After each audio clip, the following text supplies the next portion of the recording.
یہ جو گورنمنٹ کے ملازمین کی تنخواہوں کا مسئلہ ہے کوئی آج سے نہیں شروع ہوا ہوا، یہ اس زمانے میں بھی یہ معاملات چلتے تھے. دیکھیں گورنمنٹ کے اگر کوئی ایسے ادارے میں جاب کرتا ہے جو خلاف شرع کام آپ سے کرواتے ہیں تو ظاہر ہے وہ تو آپ کو نہیں کرنا چاہیے، کوئی بھی ادارہ ہے. باقی جو ان کی تنخواہیں جو آپ کو محنت کے ذریعے مل رہی ہیں، یقیناً گورنمنٹ نے کئی قرضہ سود کے اوپر اٹھایا ہوا ہے، انٹرنیشنل IMF سے یا باقی انٹرنیشنل بینکوں سے یا لوکل بینکوں سے، وہ الگ چیز ہے. انہوں نے وہ حلال اور حرام کی مکسچر ہوا ہوا ہے. آپ وثوق کے ساتھ نہیں کہہ سکتے کہ مجھے حکومت نے فلاں سود والے حصے میں سے ہی تنخواہ دی ہے، وثوق کے ساتھ نہیں کہہ سکتے. اگر ٹوٹلی ان کا کام اس کے اوپر مبنی ہو پھر ایک معاملہ الگ، یا میجورٹی کام اس کے اوپر مبنی ہو تو پھر معاملہ الگ ہے. تو اس طریقے سے گورنمنٹ یہ زیادہ تر ہماری جو انکم ہو رہی ہے وہ ٹیکسز کے ذریعے، اس میں بھی جو پیٹرول پہ ڈائریکٹ ٹیکس ہے یا باقی اشیاء خرد و نوش کے اوپر ڈائریکٹ ٹیکسنگ ہوتی ہے، اس کے ذریعے گورنمنٹ جو ہے وہ سارا اپنا ریونیو جنریٹ کر رہی ہوتی ہے، ان ٹیکسز کے ذریعے یہ معاملات چلا رہی ہوتی ہے. حالانکہ یہ بھی نہیں ہونا چاہیے. زکوٰۃ کے اگر نظام کو امپلیمنٹ کر دیا جائے تو ان ٹیکسز کی بھی ضرورت نہیں ہے.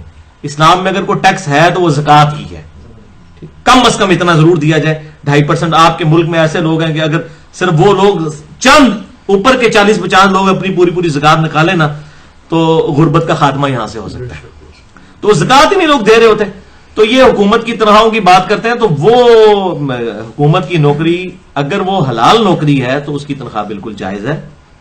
البتہ اگر کوئی اس میں حرام کام ہو رہا ہے اور حکومت کے لبادے کے اندر کوئی ایسے معاملات کروائے جا رہے ہیں تو وہ کام نہ کیے جائیں، بالکل نہیں کرنے چاہیے. یا ایون پرائیویٹ بھی نوکری اگر کوئی اس طرح کی ہے جس کے اندر حرام کی آمیزش ہے تو اس طرح کے معاملات نہیں. یہ اکثر مجھے ڈاکٹروں کی طرف سے بھی فون آتے ہیں، جی وہ پریگنینسی ضائع کروانے کے لیے بھی لوگ آ جاتے ہیں اس طریقے سے.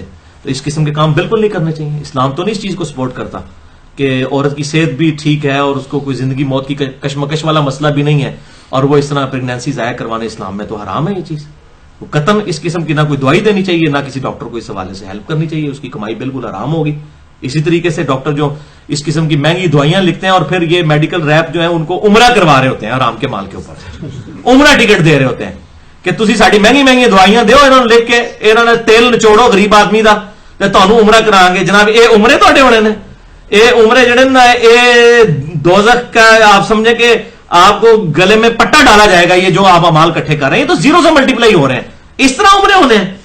یہ تو بالکل اس طریقے سے ہے کہ آپ جناب جو ہے وہ حرام مال کے ذریعے جو ہے آپ جو ہے وہ پیشاب کے ذریعے یا کسی اور چیز کے ذریعے آپ ملک شیک پی کے تو لوگوں کو پلاتے رہے بنا کے. یہ تو اس طریقے سے ہے. ملک شیک میں تو کوئی مسئلہ نہیں ہے، لیکن آپ اگر اس کے اندر پیشاب کی آمیزش کر دیتے ہیں تو پھر آپ جو بھی اس کو کھلا پلا رہے ہیں وہ آپ کے سامنے. تو اس طریقے سے نہ کوئی عمرے ہونے ہیں نہ کوئی حج ہونے ہیں، یہ جو حرام مال کے ذریعے اس طرح کے معاملات کرتے ہیں. بہرحال یہ جو اس میں GPF کے حوالے سے سن لیں، GPF انٹرسٹ فری جو کروا سکتا ہے اس کو کروانا چاہیے، وہ ہمیں بالکل نون ہے، اس میں معاملہ بالکل الگ ہے. ٹھیک ہے نا. GPF جو ہے وہ انٹرسٹ اس کے اوپر نہیں لینا چاہیے. اور اگر کسی کے ادارے میں نہیں ہے ایسا مسئلہ تو وہ لینے کے بعد اتنا مال جو ہے وہ چونکہ حرام مال ہے اس پہ ثواب کی نیت بھی نہیں ہو سکتی، اس کو بغیر ثواب کی نیت کے آپ کسی غریب کو دے دیں.